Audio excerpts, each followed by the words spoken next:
Now, it's bonus season in the city and controversy is never far behind. The biggest bank of all, Goldman Sachs, is considering delaying payouts until after April the 6th, when the top rate of income tax falls from 50 to 45%. Good news for the bankers, terrible for the public purse. In 2010, the practice of companies moving bonus payouts to reduce tax liabilities cost the government at least £16 billion when they brought in the 50% rate. Well, our business correspondent, Siobhan Kennedy, is here, so it's a legal tax dodge, is it? Yes, that's what it looks like. It's all about basically keeping the bankers happy and letting the bankers have more of their bonus. Now, these bonuses at Goldman Sachs and all the investment banks in the city are due to be paid now in January, and the rate is 50%.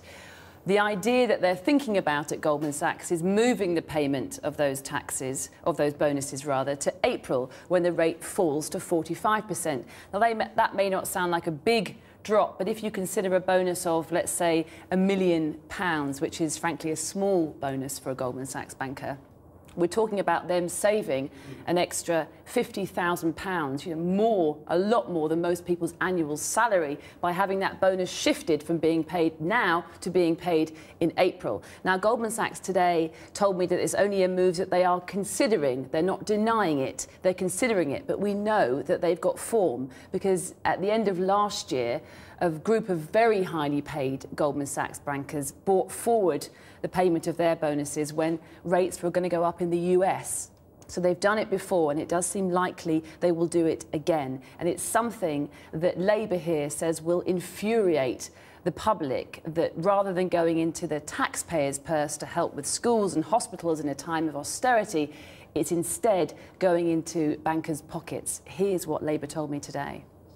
Well, we know that in the United States, Goldman Sachs took the opportunity of what was known as the fiscal cliff edge to bring forward some of their bonuses in order to avoid certain taxes. But here in the UK, I think the public would be absolutely appalled if that were replicated, if you ended up with bonuses being flipped over the tax year past the 6th of April, just because George Osborne and David Cameron have created this millionaires' windfall. Well, what about the British banks and other big businesses? Are they all going to do the same thing? Well, the British banks, let's deal with them first. They say, the two banks that are part-owned by the state, they say they are not looking at changing their behaviour. But there's a trick here, because while that's true, the first £2,000 of any bonus that goes to a Royal Bank of Scotland banker or a Lloyds banker, the two state-owned banks, the first £2,000 is paid in cash. The rest is deferred till June. So they will benefit very much. The bigger chunk that's deferred will benefit from this downgrade in the tax to 45%.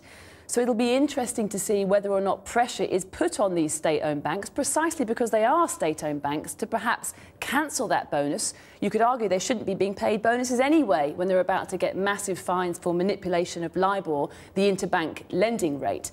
Should those bonuses be cancelled, even potentially brought forward to January when the full tax rate, the 50%, is liable?